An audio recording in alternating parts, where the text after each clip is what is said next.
Hi everyone, and welcome to a new episode of Paratalk. And it's an episode that, as a surprise, I think, I've got the one and only Shrouded Hand back.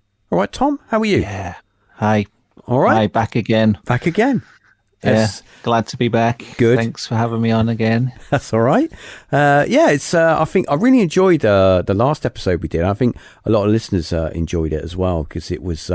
We do tend to go off on little kind of narratives and little places, and it's always good. I mean, that's why I do enjoy doing these 2-man episodes because it's you don't know where it's going to go. Mm-hmm. You just it's fun. Yeah, you just don't know. But so how was your Christmas? Because I was a little bit under the weather, but how was your Christmas? Yeah, well, mine was pretty. I don't really do much, I'm getting a bit old, I reckon. I think I'm getting a bit boring in my old age. I probably would have gone out drinking and having a party, but I went down to my parents in Wales, spent a few days with. Oh no, they came up here, and then we sort of drove them back. That was probably the most exciting thing. So my parents came to visit, and then for Christmas, and then we sort of like drove them back to Wales and stayed down there for a couple of days. And it was pretty quiet, to be honest. Can't have too much of a crazy one when your parents are around. So it was nice, but it was just quiet. Just sat around, had some nice food, and so that's it, really. You kind of triggered a memory, and we haven't even been going 5 minutes, and I'm already off on Waffle Alley. But you triggered a memory in my head of when I was younger, and Christmas for me when I was young. I don't know about you, but when I was younger, and I think anyone listening is, when you're a child, Christmas is always a very important time of the year. Not only because you think you're all going to get all the presents you want, but it just because of the whole festive thing and, Father Christmas and all that stuff. But I every year, my parents would take me and my brother to our grandparents. And they lived in the city in Bristol. It's about 20 miles away. And, of course, we'd go up there. And all the we've got quite a large family. And all the relations would be there in this, this 2-bedroom sort of, house. Completely packed in, and there'd be the telly, the program, the films on the telly, but the sound turned down, and everyone's in there. But no, and here's the weird thing: my relations, my extended family is quite large, and a lot of children, and there was a lot of children around that time, especially in the sort of late 70s, early 80s, that were in my age group, and but I didn't know any of them, so it was like being in a place where you were related to these people, but you didn't really know them. And it was like, you didn't really want to. I was quite introverted young kid, and I didn't really sort of, quite shy, and I didn't really know what to say to these people. I was like, well, I'm just going to sit here on the sofa and watch The Spy Who Loved Me with the sound down, because that's the Christmas film or whatever the film might have been. But I think with Christmas, it's just when you get older, and I don't think it's about sort of becoming grumpy or anything like that. But I think that when you do get older, especially when you come out of your teenage years, because Christmas when I was a teenager was still fun, but it was all about going around your mate's house and, drinking a bit of Scotch Mac and, bit of Malibu with some orange juice, whatever. Raiding your friend's dad's drinks cabinet. Don't know if you ever did that, but once or twice. Yeah. But yeah, when you get older, I wouldn't say I was a grumpy old git or nothing, but you do. You tend to sort of, when you get older, you tend to do a lot of reflecting, don't you? You tend to sort of sit there and reflect. It's nice. I enjoyed my Christmas. You get to a point where you're just like, do I want to spend Christmas hungover and going out and drinking with all the Christmas crowds and doing a load of stuff, or do I want to just have a nice, relaxing time with my family, sit in front of the TV, have a few drinks, and just have a nice, relaxing time? And I think I'm at that stage now. You do, yeah. You tend to sort of slow down a bit and I mean, I must say though, one of the things I do miss about Christmas time is going out to the shops and seeing all the Christmas shops and kind of hunting for presents, and there's none of that anymore. Unless you go to, unless you go to a big city and where there's still lots of shops. I mean, I live in a small seaside town, and our high street is pretty much decimated now, apart from phone shops and a couple of travel agents and a Greg's pie shop. That's about it, really, and a pound shop. But well, I live quite close to the city centre, so I hate Christmas shopping. No, I leave it to the last minute, even though that's the busiest time, and I can't stand it. I usually try and do it all online, but last year there was all those postal strikes, so I didn't even bother ordering anything online. I just bought whatever I could in the shops at the last second, and that was it, really.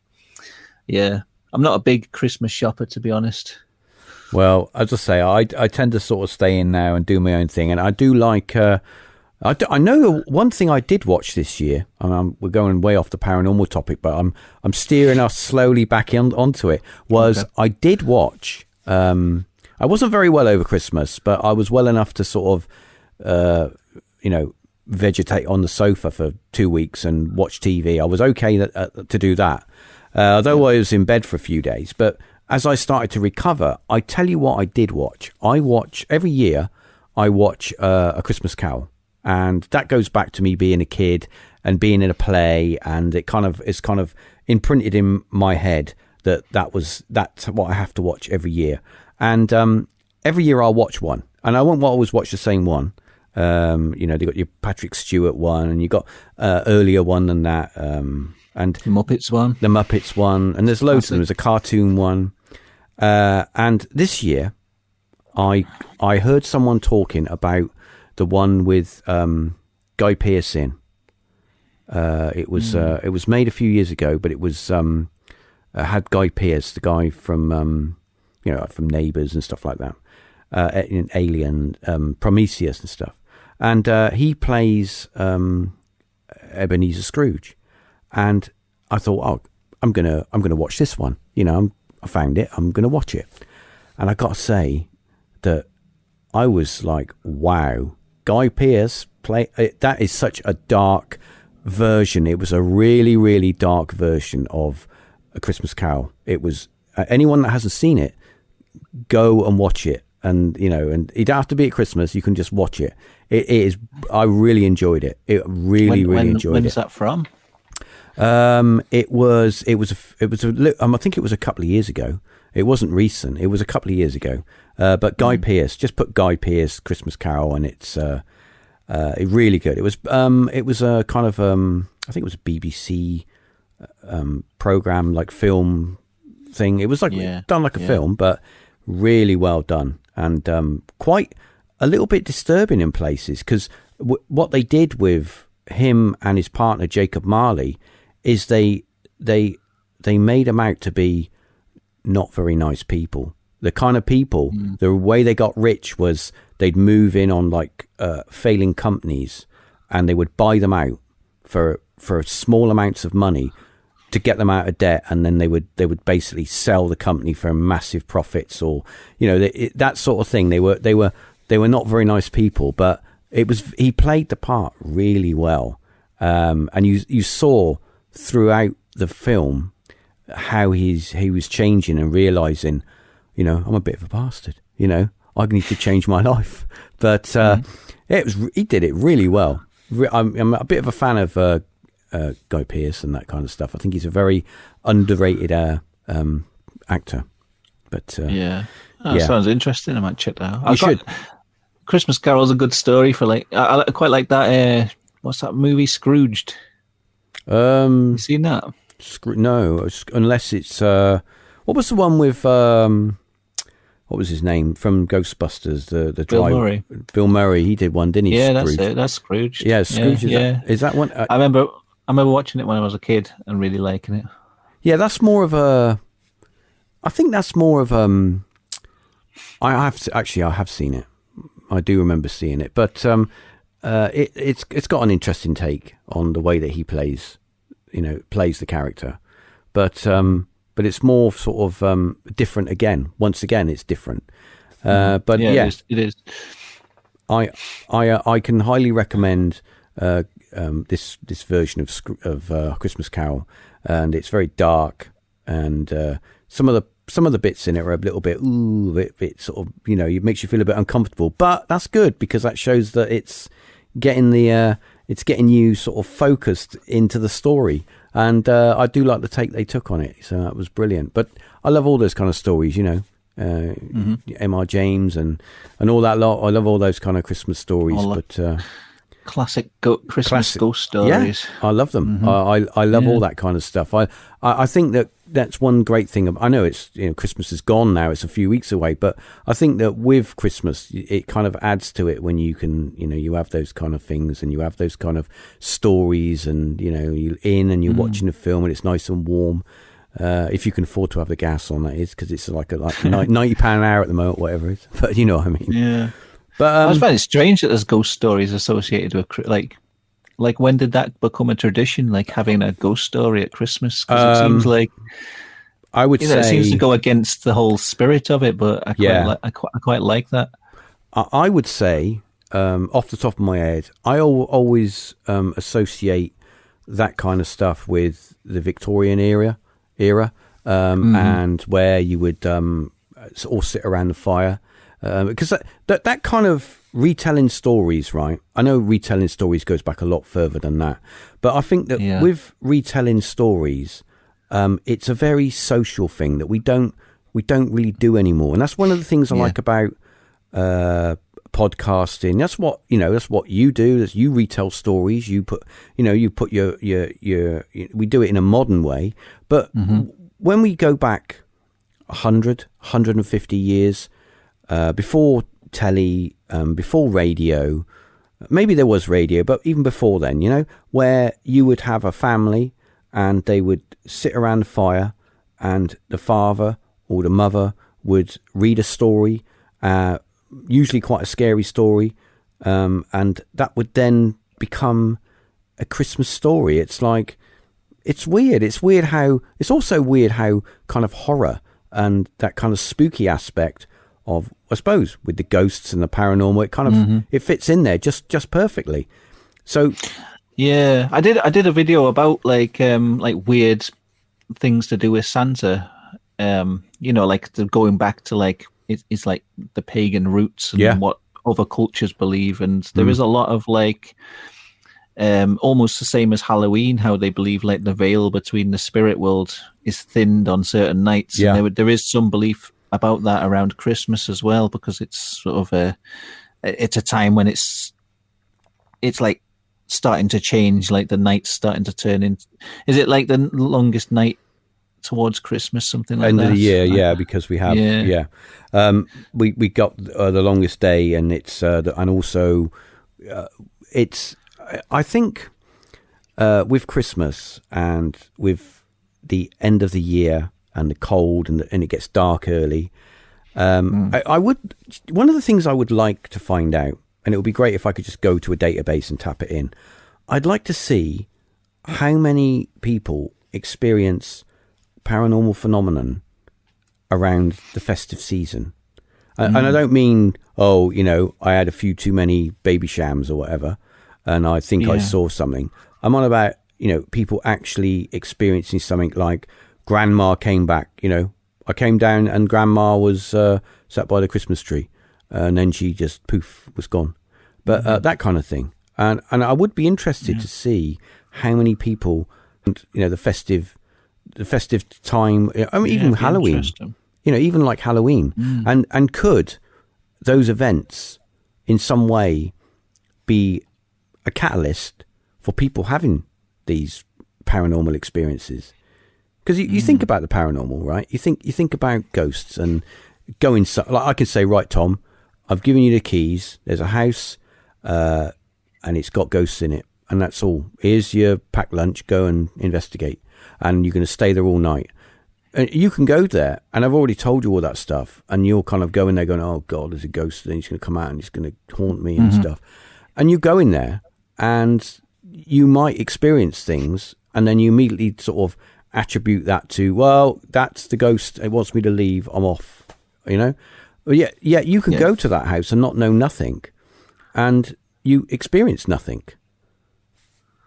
So is it, am I the catalyst to you having an experience, or have I primed something in you so that you then experience something that you wouldn't necessarily be susceptible to without, foreknowledge of something possibly happening? So, yeah. So are you saying that, like, Christmas, when everyone's sort of gathered together, they all act as sort of like a catalyst for each other? Possibly, yeah, possibly. I mean, look, it's dark, it's snowing, it's dark, it's cold, right? So you got all of those things to keep you indoors, right? Yeah. And you want it nice and warm. You're watching the telly, and nothing better than, let's watch a scary film, or let's do.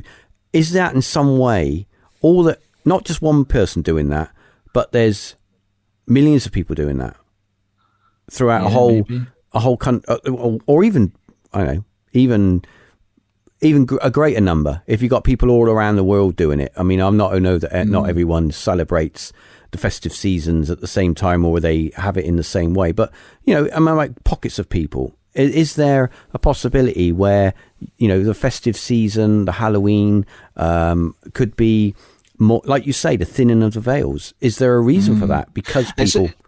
it could just be like a break from your routine as well. Like you go through your day every day, and you just do the same, like most people just do the same thing day in, day out. And then Christmas comes around and suddenly everything changes. All the shops are shut and everything on the TV is different, and people sort of act different. They start getting together and it's just sort of a break from your routine, and you might just sort of be in a different sort of state, be more susceptible.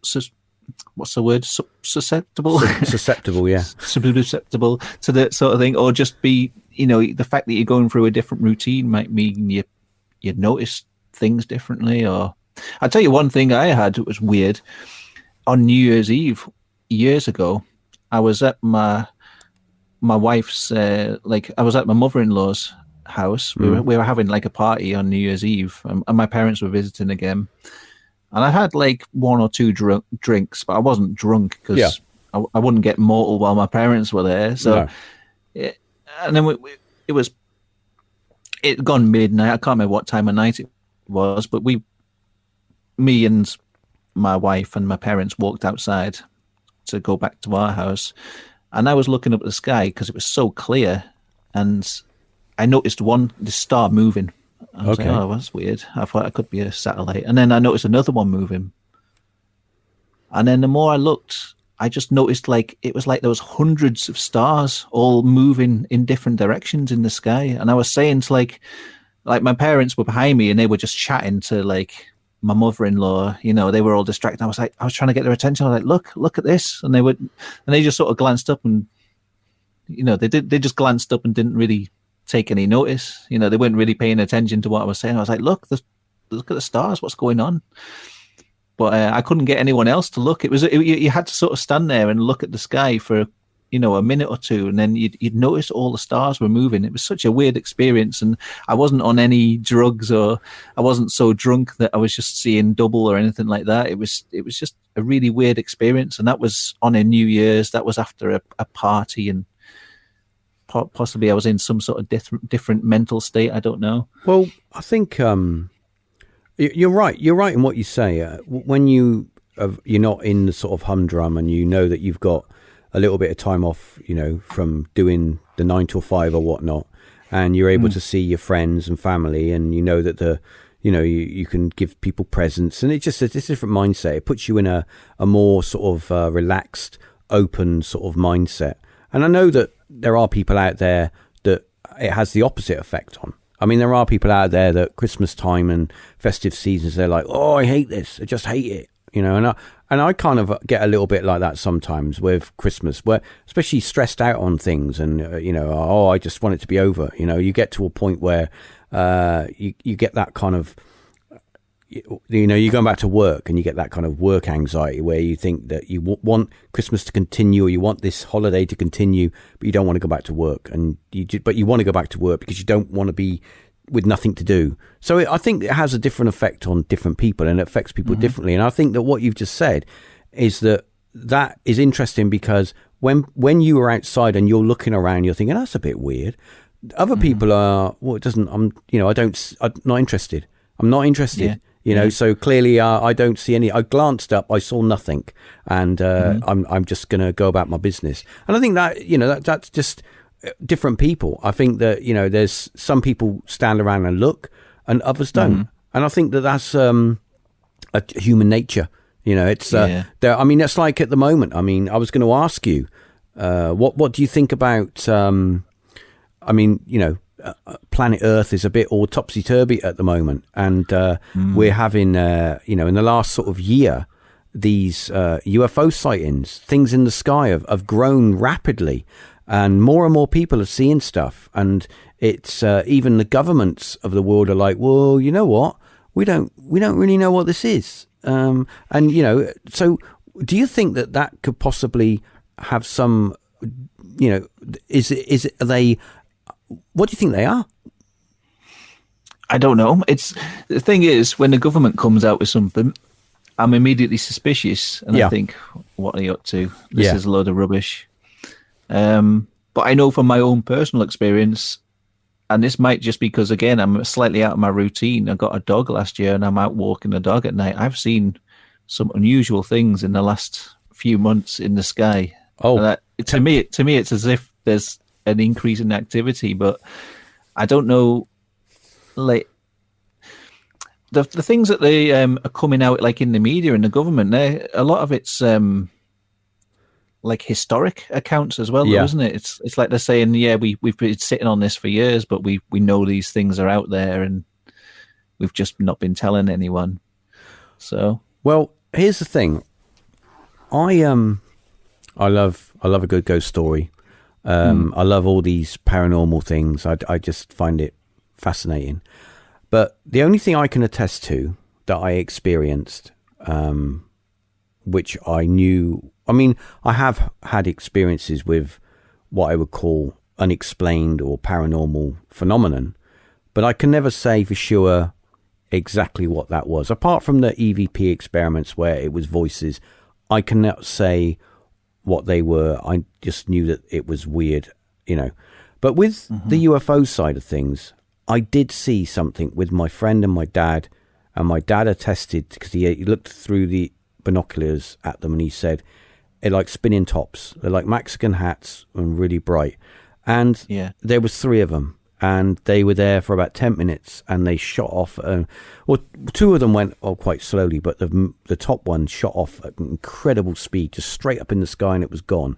Now, I don't know what that was, but it sparked my interest in UFOs and aliens, and Arthur C. Clarke and all that stuff, Mysterious World.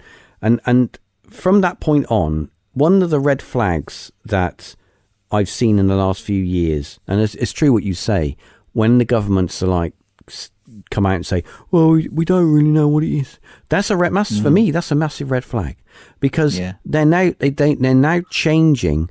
They've changed it from UFO to UAP, and not everyone, but most people that are in the spotlight are now using UAP.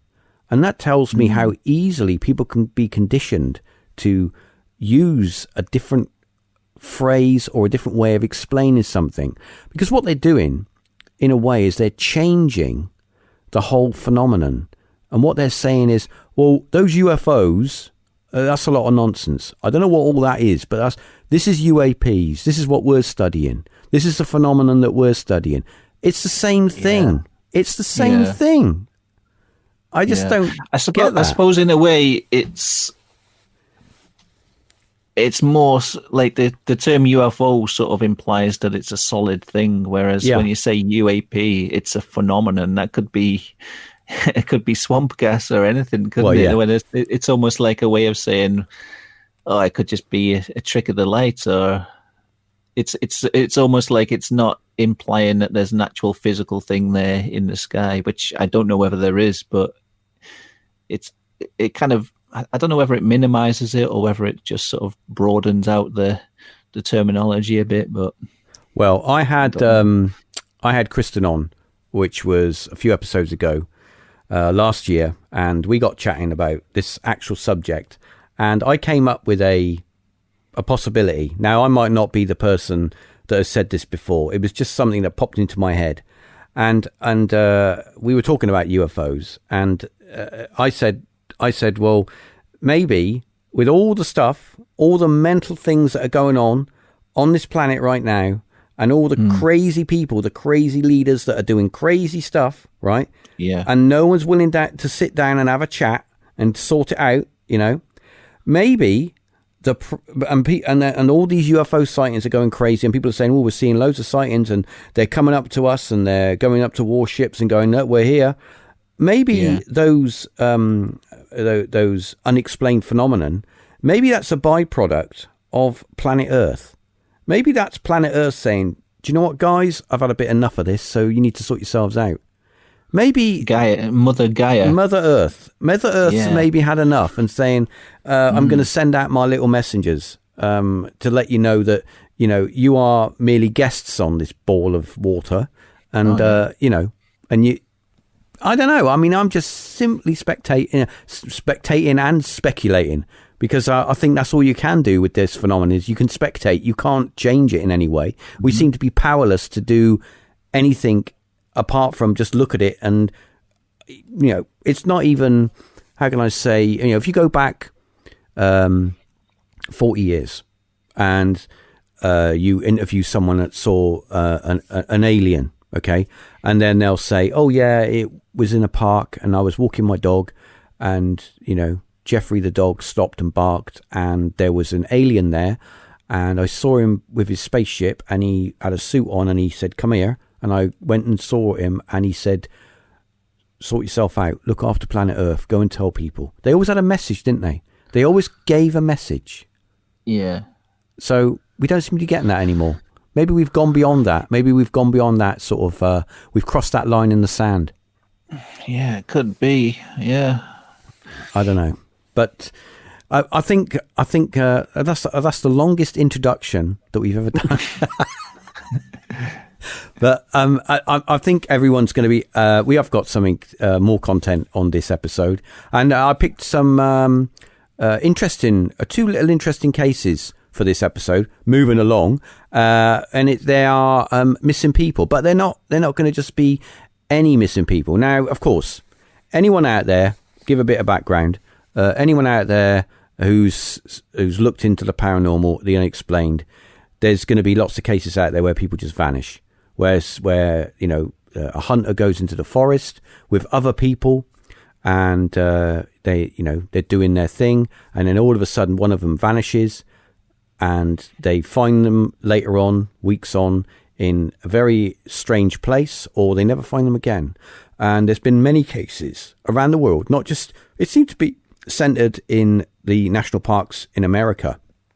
And one of the researchers who has done films on it, he's written books on it, David Pallades. He's even got a YouTube channel, ex-police officer. He's looked into this quite deeply, and he's come up with some very interesting theories, and also why the national parks won't give figures and they won't talk about it. They just don't want to know. When you start to poke and prod and say, look, they're like, no, we don't want to talk about it. So that's, once again, another red flag, So how familiar are you with this whole missing people thing? I'm not hugely familiar with it, to be honest. The one thing I have seen is that someone made a map of America and they put all the cases of the missing people, and then they overlaid a map of the cave systems over the top, and it was almost like a like for like match. Like, all these clusters of missing people were around deep cave systems, as if there was something to do with the caves that was causing people to go missing. I don't know whether there was something in there drawing them in, or Well, interesting you mention caves, because one of these accounts has got a cave in it. Okay. Yeah, so that's Could be interesting. like you were talking about before, Mother Earth. It could be some strange phenomena going on around these chasms into the Earth itself. Intriguing, and I do think that, like anything, you've always got to put your skeptical hat on, as well as your open-minded hat, and you've also got to look at it from both sides of the fence. And I do think that there are cases out there where people have gone into the forest with other people, and they've had a mishap. They've maybe fallen down, or an animal has attacked them, and they've been dragged off, especially younger children, and they've had been injured, and they've sadly passed away, and their bodies is such a vast area.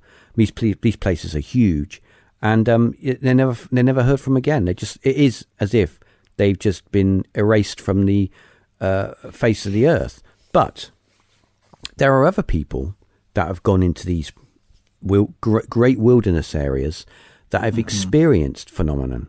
They've experienced stuff. They've had places where they've gone into places, and suddenly all the animals around them have gone quiet, and it's gone deadly quiet. And that's a common thing, isn't it? Yeah. With paranormal experience, just that silence suddenly drops. I've heard that so many times about weird phenomena. Now, but the thing is that there was a hunter and his wife, and they were in the forest, and they were on these. They go on these like raised platforms. They stay on these raised platforms for hours on end, waiting for whatever they're hunting to come along. And I think it was the wife. They had an experience when they were in the forest, and suddenly she said all of the forest in the vicinity went deadly quiet, and everything stopped, and it was deadly quiet, and the feeling was as if something was moving, passing through the forest. And she took some pictures with a phone camera, and when she reviewed the pictures, you could see it was almost like you remember the film Predator, when it went into sort of it went into its kind of invisible mode, where it kind of distorted the background where it moved. It was almost like there were areas in the picture where the background looked, out of phase, as if something was moving through the shrubbery, passing through the area where it was, changing and distorting the background. And I remember that that was many years ago. But there are other cases where people have been in areas, not just large forest, national parks. I'm on about smaller forests. There's a case in, I think it's Epping Forest in London, where people have had experiences where they've been walking their dogs, and suddenly their animals have become very frightened, and they won't go any further. And runners have also felt like they've been being followed, being pushed, and getting the immense feeling of anxiety and panic, like that fear that you get when you're in a situation you've got to get away. There's something. Who knows? I had an experience the other day with my dog doing that, actually. Really? I'll tell you, this is a slightly odd thing, and I don't know what it was. I was walking my dog, and it wasn't like a wooded area. It was just this little grassy area by my house, and there was a tree up ahead, and it was dark, so I couldn't really see what was going on, but I could see a light in the tree. This tree, like off in the distance, and it was moving around, bobbing around in the tree, and it was just. I don't know what was going on. I got my phone out and tried to zoom in on it to see what it was. And it was so dark, my phone was just picking up, like, it was just so grainy, you couldn't really see. But you could see this light bobbing around in this tree. And I was like, that's interesting. I'm going to get closer. But my dog would just not go anywhere closer towards this tree. We were, a good 10, 20 meters away, I'd say, and my dog would just stopped and would just not go any closer to this thing. And it was just a little light in the tree. I don't even think she could see it, but it was like she could sense there was something weird. Well, yeah, I think animals much more sensitive to the environment than we are.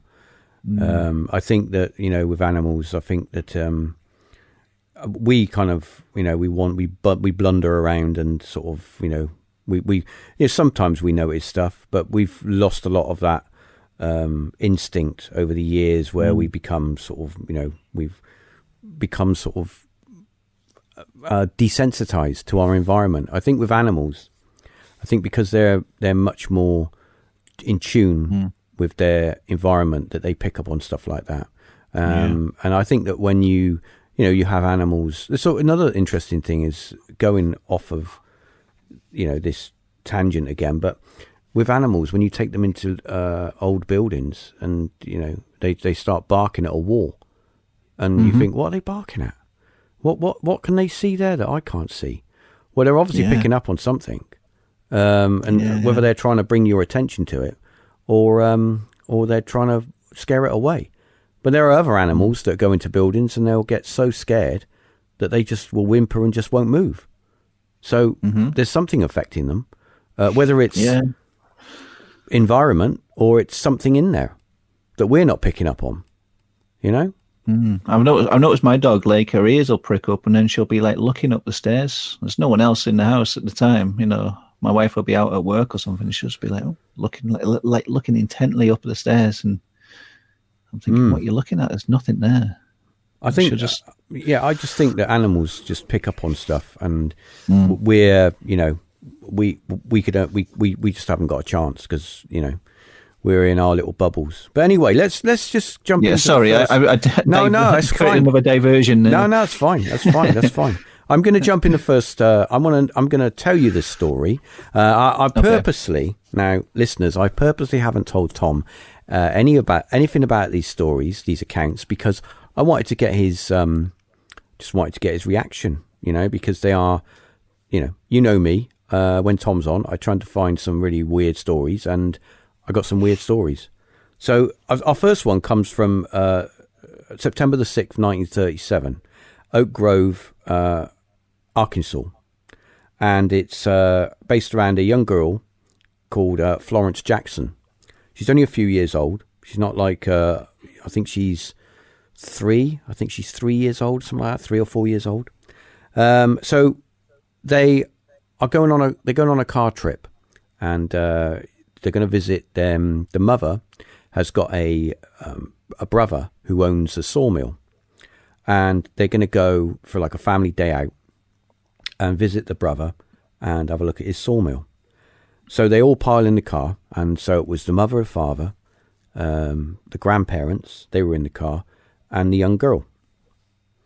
And they drive to the location, but because the location is kind of way out in the middle of nowhere, they can only go so far by car. And they decide that they must park the car up and do the last stretch of the journey on foot, which is like walking through like a wooded area. There's like a pathway, and it takes them to the mill, because this mill place was in the middle of nowhere. So Florence, she was wearing some new shoes.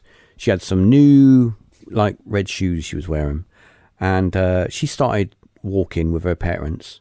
Now the grandparents decided to stay in the car and wait, so they stayed in the vehicle, and the mum and the dad and Florence got out of the car and started to do this walk all the way to the brother, the mum's brother's sawmill, and they started doing a walk, and they get a little way in, about a mile or something like that, and the little girl, she's complaining that her feet are hurting, and can she go back to the car because her feet are hurting. And so her mum says, okay, well, it's just a straight line, run back to the car and stay with your grandparents while we go and see your uncle, whatever. So off Florence goes back to the car, and nothing more was said. So the parents go off, see their relatives, their uncle and that, have a little chat, cup of tea or whatever, and they take a walk back, and they walk back to the car. And as they're walking back to the car, they're looking, and they can see the grandparents in the car, but they can't see the little girl, the daughter. And they get back to the car, and they say to the grandparents, where's Florence? And they're like, she was with you. She left with you. And then they explain, well, yeah, but her feet were hurting, so we sent her back to the car. She wanted to come back to stay with you so that she could take her shoes off. no, she never arrived. She didn't come back. So immediately they're calling for her and thinking, oh God, where's she gone? You know, wandered off. What's happened? They decide to call the like the emergency services, because obviously, you know, it's a big area and they're worried that, you know, what's happened to her. Mm-hmm. So the authorities got together over 700 people, searchers and rescuers, to search this area. It was you got to remember, it's quite a big area. And they search in this whole area, right? After a little while, one of the searchers, they find something. They find her shoes, okay, and then a little further way in, they find her. She was wearing like stockings, like leggings. They find those, and they're on like a ledge, but they're at some distance apart, almost like she was undressing as she walked up this ledge. Yeah. Right. Now, so they find these pieces of clothing, right? So they go into continue the search the following day, and on the following day, there'd been like over the time, it was, you got to remember that this area is suffering from heavy rain and it was quite bad weather. So the following day, they do a little bit more of a search, and they find a piece of like her dress on like a bush, a prickly bush. So they realise that they're on the right route to where she might be, the area. But obviously, they also find it a bit weird that they're finding bits of her clothing. Why is she in an area where it's been raining, it's wet, it's wooded? Why is she taking her clothes off? What's going on there? Mm-hmm. So it's on September the 10th, right? Now remember that she went missing on September the 6th, so it's the fourth day, right? So on September the 10th, Mrs. Goodwin, right, a farmer's wife, they lived 4 miles away from the area where Florence went missing, right? Mm-hmm. She spotted a young, half-dressed girl on the other side of the creek, which ran at the back of their property, which was the farm property, right? And this girl was calling out to the lady, right, to get her attention. So the lady sort of waded into the creek to get the girl, and they noticed that Florence was carrying with her a tomato and some edible weeds, right? And tomato in one hand, some weeds in the other. And that her dress, or what was left of it, was all kind of disheveled and ripped. She was covered in little cuts and nicks. She wasn't wearing any shoes, bare feet, okay? So the lady gets the girl and she gets reunited with her family. Florence gets taken to the hospital because they obviously want to do medical checks on her and make sure she's physically okay. No, only because she has been out in the cold, in the wet, hypothermia or whatever. She's physically fine, apart from physical cuts on her. That's all that's wrong with her. Anyway, so the thing is, right, all right, the thing is that it gets, from this point on, it starts to get a bit weird, right? A bit sort of like the sort of thing you would get in like a creepy film. Right. So really pretty creepy, to be honest. Right. So when the authorities, right, they come to talk to her and they want to have a chat with her because they want to find out where she's been and why she took all her clothes off, basically.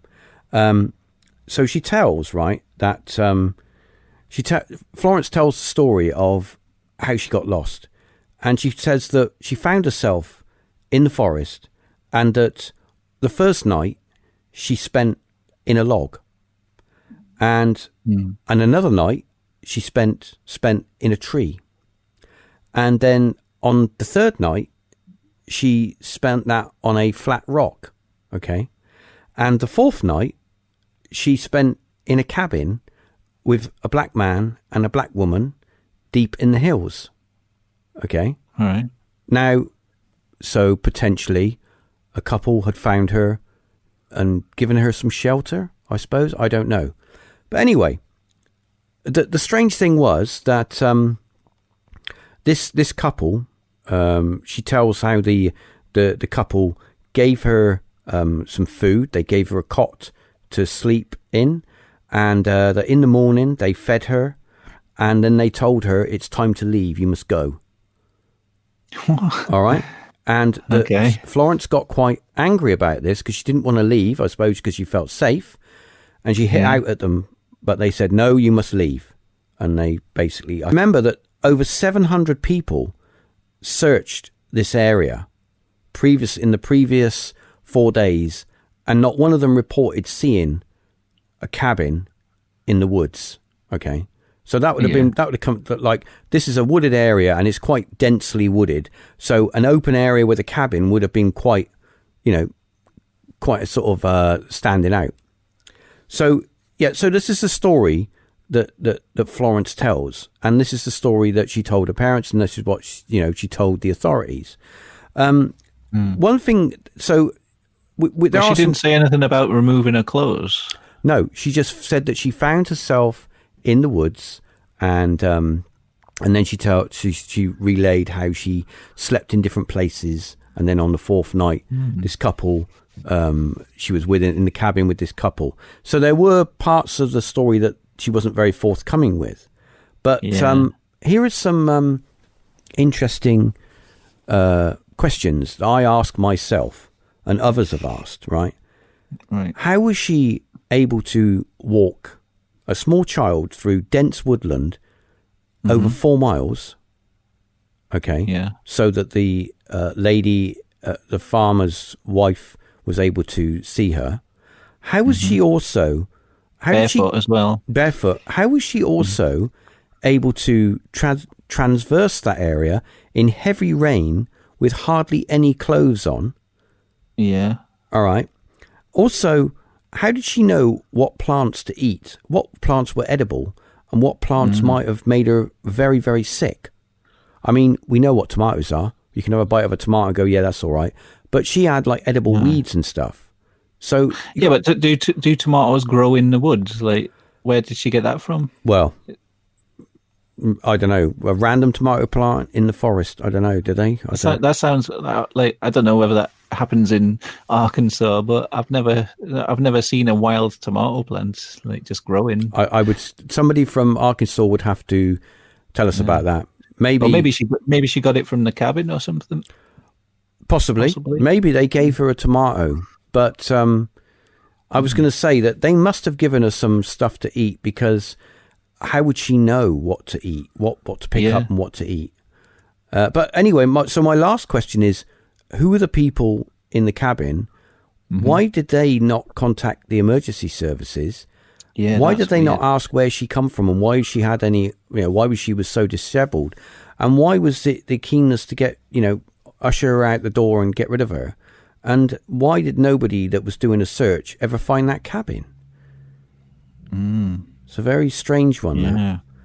And why wasn't she attacked by some kind of carnivorous animal? Because surely there's something in those woods that does happen to eat her. Yeah, it does happen. Yeah. There are many cases where small children have gone off the track and a mountain lion has grabbed them and stuff like that. It does happen. And because of a little kid, very light, they've gone and whisked away in an instant. And these animals, they know how to be quiet. They know how to sneak through the woods, because that's their job, But that's the first case, which is very, that happened back it was in the paper and everything back then. It was 1937, Oak Grove. Yeah, very, very interesting. But here's another one. I got another one.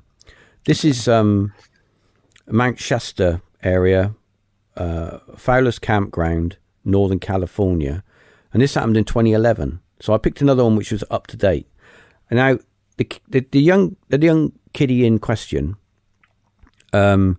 his parents are quite protective over him at the time, and they didn't want his name being published, so they just called him John Doe. 3 years old, so obviously the parents withheld the child's name. The family were camping in the area this is when the young boy suddenly vanished. They were basically pitching tents to camp. the young child was, playing and stuff, and he disappeared. He was gone. They looked for him. They looked for him for a while, and then they decided that they had to contact somebody. They contacted the authorities, and it was 5 hours into the search. One of the deputies found the boy not far from the campsite. The boy was hiding, curled up under a bush, calling for help. And the child was then obviously returned to his family.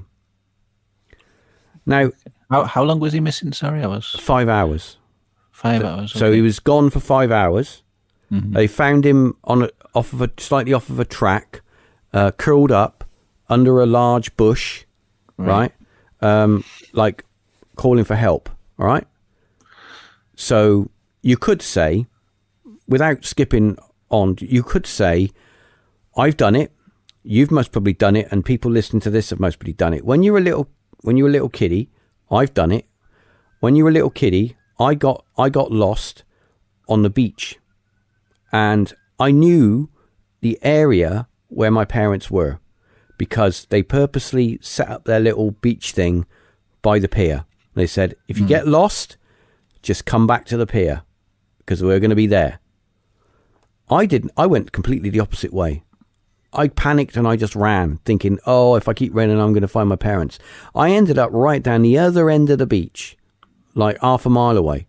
And it wasn't some beach warden found me and then obviously walked me back and eventually found my parents. But when you're a little kiddie, you just kind of panic a little bit, don't you?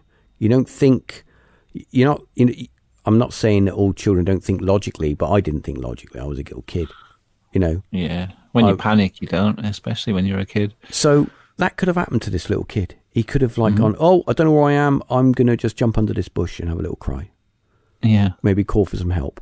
But we don't know. Well, hang on a minute.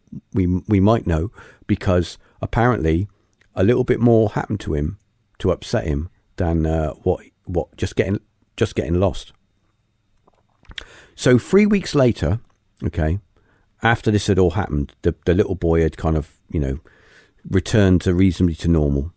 And he went to visit his grandma, right? And his grandma was still a little bit intrigued as to what happened because she felt that something else was there. Something else happened. She just felt that it was a bit weird, So the grandma said, look, what happened? What happened? Because he's a little 3-year-old boy, so you got to be, got to ask him in a certain way. What happened? And he said, well, here's the thing, Grandma. This is what happened. He said, in a 3-year-old way, I'm just being a bit more grown up, but he said, what happened was the evil version of you took me. And yeah. He said, the bad grandma took me. I met her on the path, and she took my hand, and took me away. And she's like thinking, okay, this is a bit weird. So she inquires a bit more, and it gets weirder. So the bad grandma took him away, which looks just like the normal grandma, but she's the bad version. So she took him away, and she led him into the woods off the path, into a forested area, a wooded area, and into a cave, like a cave entrance, right? And he went into the cave with the grandma, and he noticed that there were lots of bags and old rifles in the cave covered in dust. He said that they were like, camping bags, hiker bags, and they had like cobwebs on them, right? And now he's a 3-year-old boy, right? So that's really kind of, he's taking notice, But he says he sees these bags with cobwebs on them, and he sees old pistols and rifles and stuff that look very old, right? Right. So this is where things get even weirder. He then notices a small amount of people stood at the back of the cave, next to each other, slightly spaced apart. Few men, few women, and he said they looked a bit they were motionless. They were like statues. But he said they all had very strange, twisted expressions on their faces. And they didn't say anything. They didn't make any moves. They were just totally still. Then, at this point, he realized that his grandma wasn't actually a person. But he then realized that his grandma was a robot. Okay. Now I'm just relaying what it says here. He realizes that his grandma's a robot. The bad grandma is a robot, and he notices that her face looks different. It looks shiny, like synthetic, and he starts to get quite scared and upset. He wants to go. He wants to leave. Right. So then, now this is the weirdest part. Not that it's already a bit weird, but this is the most weirdest part, right? The bad grandma, the robot grandma, whatever you want to call it, right? Asked to see his stomach, and pulls his shirt up to look at his stomach, to feel his stomach, and then, right, she seems a little annoyed, apparently annoyed with him. And she pulls out this sheet of what he said was like paper, right? And she wants him to go to the toilet on this paper. Right? Now Right. he won't, he can't, right? He starts to get more upset. And so the bad grandma gets angry and tells him, sort yourself out, and takes him back out and leads him to this bush and says, go under there, stay there. Someone will come for you. And then she goes, right? She leaves. Right. And then he's all upset and crying. And of course, shortly after, one of the deputies finds him. Now that's weird, isn't it? That's a weird story. Now, when the grandma spoke to the parents about it and said, listen, little John Doe, he's told me a bit of a crazy story. And the parents are like, yeah, we've heard it as well. Now, please don't ever tell it anyone, and don't ask him any more questions about it, and don't speak about it again. Oh, okay. Completely shut her down, right? Completely shut her down.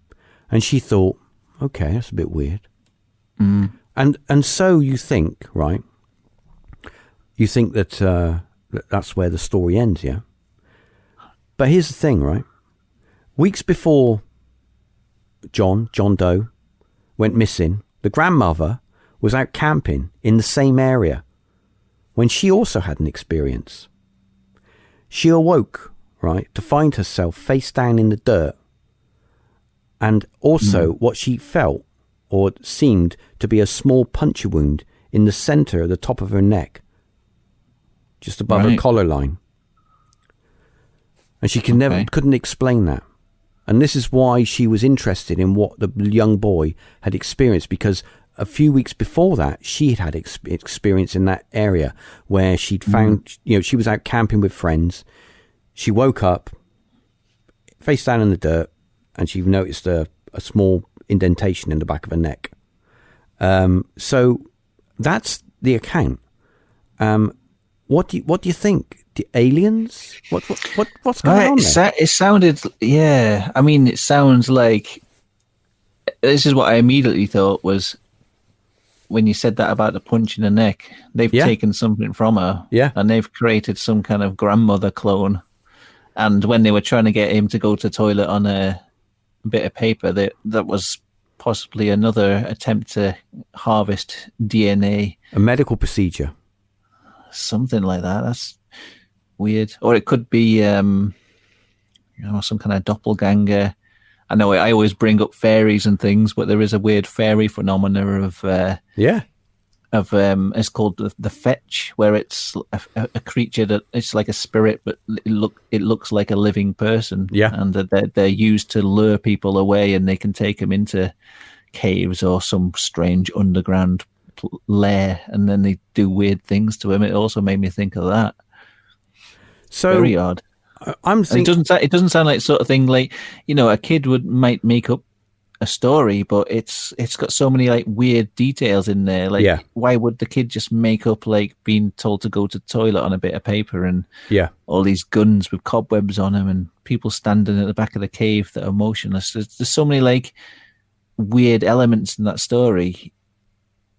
It's just they all sound like they all kind of tie in, don't they, to the kind of missing people phenomenon where individuals go missing, and sometimes you'll only find maybe their bag, or you'll only find a shoe, or you'll only find part of their belongings. You'll never find the person, or you'll find the person and there's one case where a hunter was out and he went missing.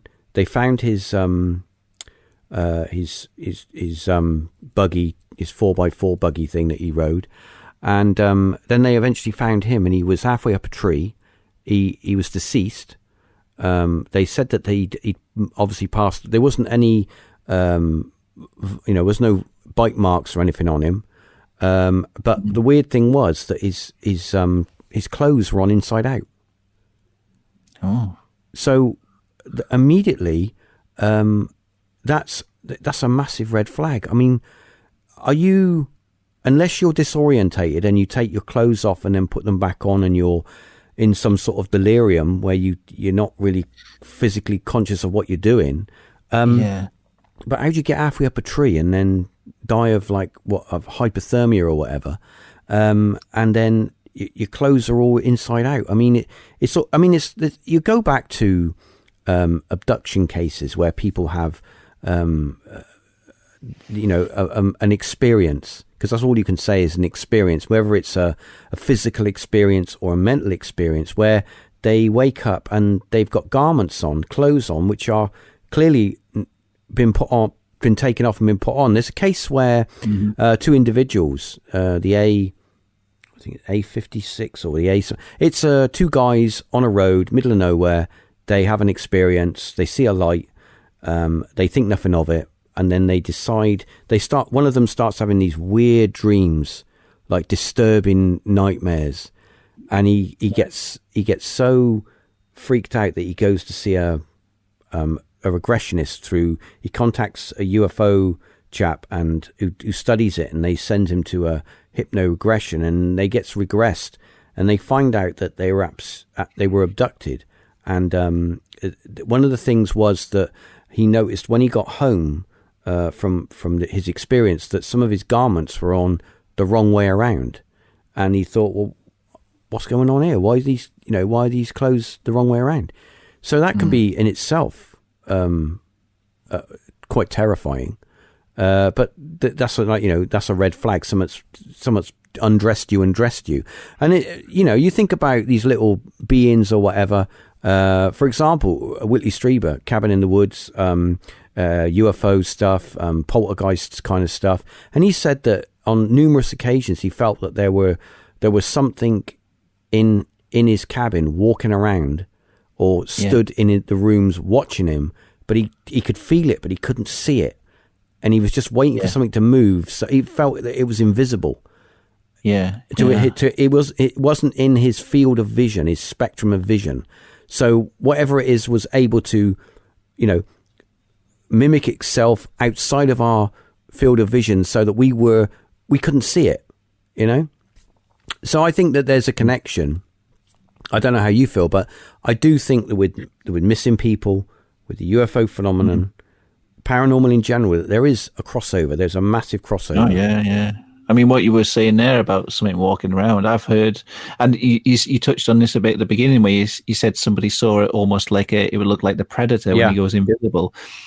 I've listened to a few podcasts of people talking about their experience with like Bigfoot, Sasquatch type characters, and some of those have said that they've encountered Bigfoot that can go invisible or sort of render themselves in a way that nothing around them will see them. And whether they actually did meet a Bigfoot, or whether it was just some entity that manifested like that, I don't know. But that's sort of all ties together, I think. That's a whole that's a whole kettle of fish in itself. I think that with Bigfoot, with the Bigfoot phenomenon, there's so many aspects to that's multi-leveled. It's completely multi-leveled, and so many people out there. It's getting to the point now where there's enough people that have had experiences. Not all of those people are liars. Not all of those people are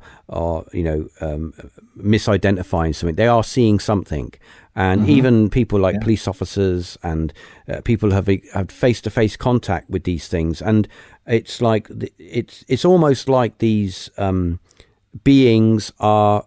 They're completely aware of you, and they look at you like, yeah, I'm here. What are you going to do about it?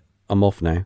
And it's kind of like they know that no one's going to believe you anyway, so they just carry on and do their thing. I mean, they're getting tree knots back, and individuals recording what sounds like a language. It sounds like a group of Bigfoots having a chat, in some sort of gobbledygoopy language, but it sounds like language. I think when it comes to the woods and forests and stuff, they are they are places to be respected, and especially when you go out into large wooded areas or like national forests or national parks, you've got to treat it with a lot of. I mean, even over here, we haven't got a lot of open land left, but places like, there are places like, Epping Forest and Cannock Chase.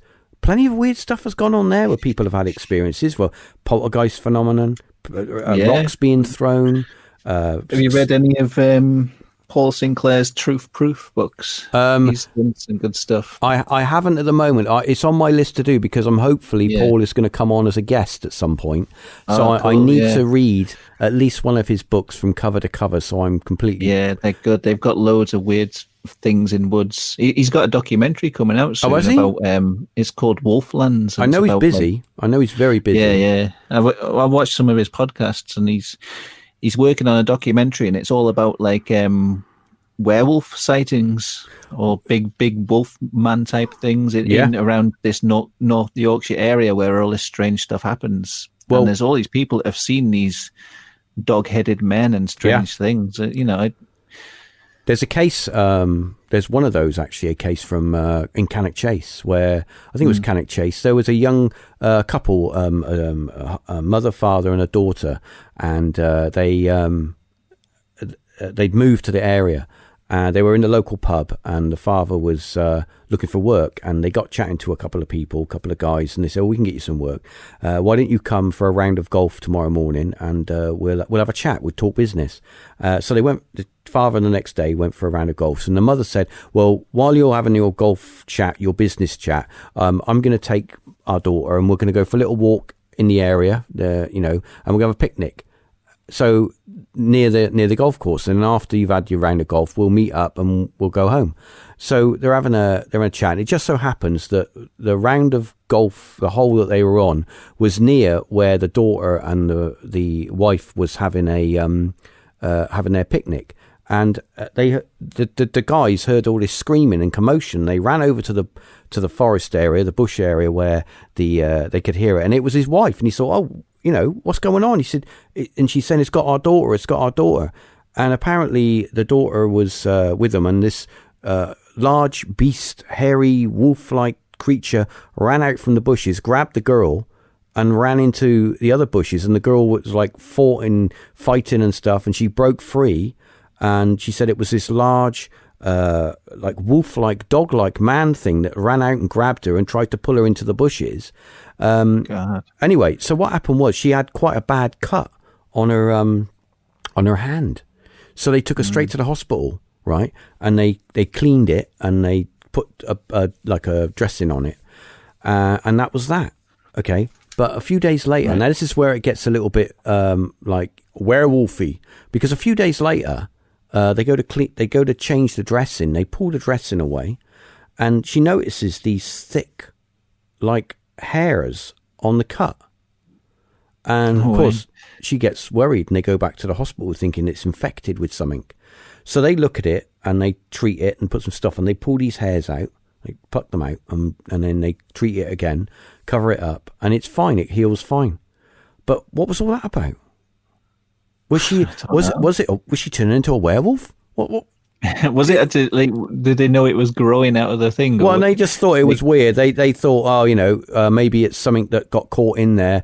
But yeah, and then they cleaned it again. Say, my I know from having a dog in my house, the hair gets everywhere, and you lift up something and there'll be hair. Like, you think, how's dog hair got there? So if they had a dog in the house, maybe something could have got in. But that's weird.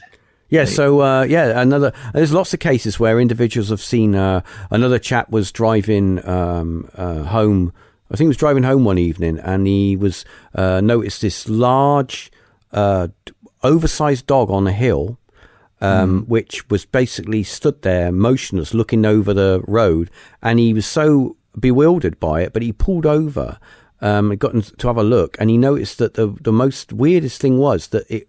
From where he was looking at the dog, he said that the eyes were glowing as if they were like a devil dog, and then it just off it went, ran into the woodland. So it's a lot of weird stuff going on. But I'd like to get Paul on an episode and talk about his books, because he does cover quite a wide variety of stuff. But but he does do a lot of really in-depth research as well. So I think some of the stories I might have will be really interesting.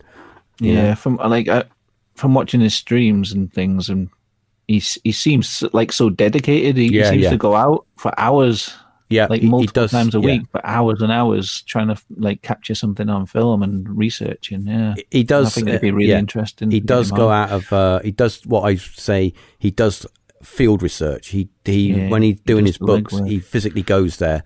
And that's one of the best ways to do it, is to go there and put yourself in that position, so you can write from a position where you are there and what are you experiencing. So but I'd like to pick his brains, because he does he does a lot of research I've seen some of him listened to him on some of the podcasts, and he's very knowledgeable about a lot of the phenomenon, so it would be good. But anyway, so we've reached the end of the first co-hosted podcast of 2023. I feel like we haven't come to any conclusions. We haven't. Well, I was going to say, these kids. Have you got a what? Okay, so you're chief investigator. I need a response from you. What happened? Tell me. No idea. You know what? I reckon you could look at it from if you wanted to go full on skeptical. Okay. I reckon you could look at the first one, maybe even the second one, as if they've been abducted by a human and something extremely traumatic's happened. Oh, and they've made like a story up in their head. And the story in their head is almost like a screen of, to blot out a screen memory. What really happened. Yeah, especially with the girl with the clothes coming off. Yeah, possibly, but who knows? It's and the second story, like I said, it does follow along with a lot of other strange phenomena. It's almost like your classic abduction story, whether it's aliens or some kind of elemental thing. It follows so many like classic stories that you've heard of people experiencing similar things, that it's very intriguing. Well, yeah. Me, I haven't got a clue. I find them totally fascinating. Children, we know that children can make up stuff. We've seen that in a lot of cases. But young children, as you say, when they start talking about robots and old guns and backpacks, I start to sort of think, maybe they did see something. But as you say, I don't. I mean, how does a young girl stare in the in the wilderness for like 3 days in bare feet and hardly dressed and be absolutely fine? I don't know. There's a lot of that. There's a lot more cases like that, out there. But I certainly don't have any answers, but I do find them fascinating. Definitely. Yeah. So what have you got? One final note. What have you got? Is anything new coming on the Shrouded Hand channel? I've got a video in the works. It's about well, I don't want to say too much to give it away. It's No, about a little weird, teaser. Just a little teaser. It's a weird case. It's nothing paranormal. It's just a sort of what will I call it? It's a strange death, but it's got a weird, like what happened after the death was a bit odd. The family acted in a strange way. It's been in the news quite recently, so people might be able to guess what it is. But I've been researching it, and it's quite interesting. So the weird one that you did some time now ago was the guy that made his grave under the house and put himself in and shot himself. He shot himself, didn't he? Under the house, and then he wasn't discovered for. It was almost like he just vanished, but he'd actually was committed suicide under that. Just bizarre, absolutely weird. But yeah, some of those stories. You listen to some of those stories, and you just think, "Wow, this is a really weird world we live in." But yeah. Anyway, so well, thanks for joining me, Tom. I have got as I've said, I've got some live streams in the planning stage for. Hopefully, they'll start next month. You're on the list to do something like that. I don't know what we're going to do yet, as in topics. I think it will maybe a freewheeling. We might find something to talk about. There's always something to talk about. So how about time slips? That's an interesting topic. We could do some more time slips. We could do some modern time slips. I love time slips because there's all, I don't know, I just think there's some there's something mysterious about time slips. So yeah, that's a good idea. We could do something like that. That'd be cool. Yeah. I mean, you don't have to. It was just an idea that suddenly just popped into my head. No, we could do something. We could definitely do. Well, you see, the thing is, what I want to do is I want to choose. I want to do at least 2 live streams a month on YouTube, on the YouTube channel, and I think that would be quite good. And I want to have regular people on there like you and a few other podcasters that that come back on a sort of bi-monthly or every couple of weeks on, and then we walk ourselves through all these different playlists with individual people and stuff, and maybe do a round table as well. I'm thinking about doing a round table, getting a few people together who have got different, not necessarily different beliefs, but also different thoughts on what those things might be. I think that might be quite cool to throw some questions out there to people and see what we get back and see what answers, because everyone's got an opinion, and it's great to hear everyone's opinion of what things might be. I think that'd be quite cool. So I'm working on lots of different things for this year. But obviously I'm one of these people where I'm a little bit like you, Tom. I kind of sort of sit on things until I'm 100% happy with what I'm going to do. I'm not one of these people to sort of jump in and think, let's just make it work. I can't do that. I just can't do that. If I tried to do that, I would just make a complete mess of it. I'm one of these people where I just want to think, right, I have an idea. I'm going to do it, but I need to make sure that it's 100%, it's going to work in the sense that the way I want to do it. And I think that with, I want to, in a way, start a streaming, like paranormal, not a TV show, but more of a sort of a chat show, like twice a month, so that people can come in, just jump in and have a listen, and it's not overly specific. They haven't got to know about a topic.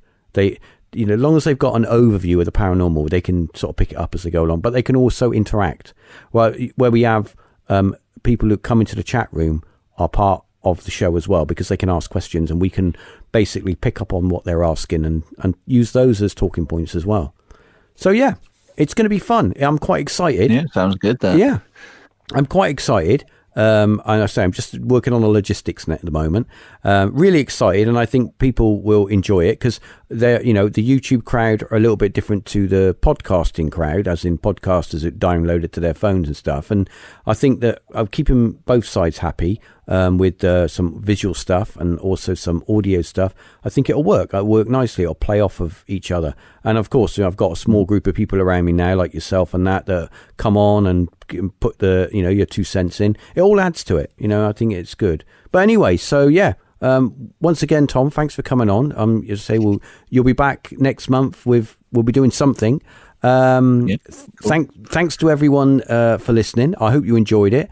I don't know how long we went for, but we went for a little bit longer than what the ages probably we said. Usually do. Yeah, we just it's always fun. I mean, I enjoy talking to you. So we always go off on these little tangents. But anyway, as I say, thanks again, Tom. Thanks for listening, everyone. No worries.